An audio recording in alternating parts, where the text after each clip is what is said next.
Il y a des moments où il ne faut plus forcer. Il y a des moments où il faut appuyer sur le bouton pause, se retirer un peu, s'asseoir et observer.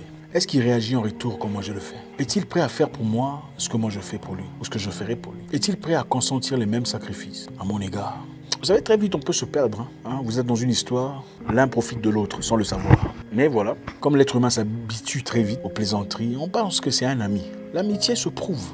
Il arrive un moment où dans la vie, il faut se poser des questions. Même dans votre foyer, il y a des moments où c'est compliqué et on peut gérer. Mais il arrive des moments où c'est trop compliqué. Et vous commencez à vous poser les questions. Est-ce que je dois forcer ou je dois abandonner? Il arrive un moment où il faut s'asseoir calmement et observer. Et arrêter de donner tout ce que vous avez comme substance émotionnelle, tout ce que vous avez comme force, tout ce que vous avez comme capacité. Il arrive un moment dans la vie, il faut se poser les bonnes questions.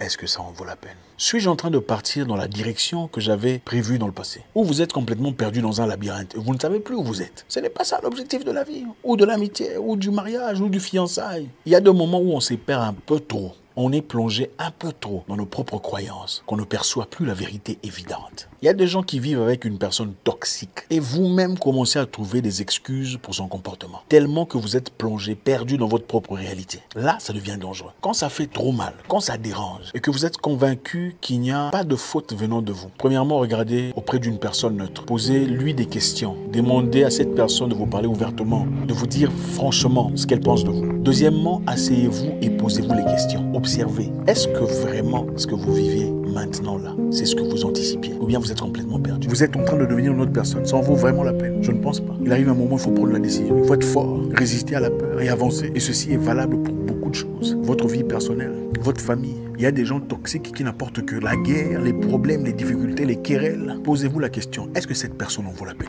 Si tout ce qu'elle apporte, c'est la discorde, certaines personnes apportent plus de choses que d'autres personnes. Et il faut être assez honnête pour le reconnaître, évaluer. Il y a des gens qui sont quelque part là. Ils ne sont pas très chauds, pas très froids, mais coincés quelque part là. Vous ne le comprenez pas très bien. Vous ne comprenez pas très bien leur position. Posez-vous la question, est-ce que cette personne en vaut vraiment la peine dans votre vie?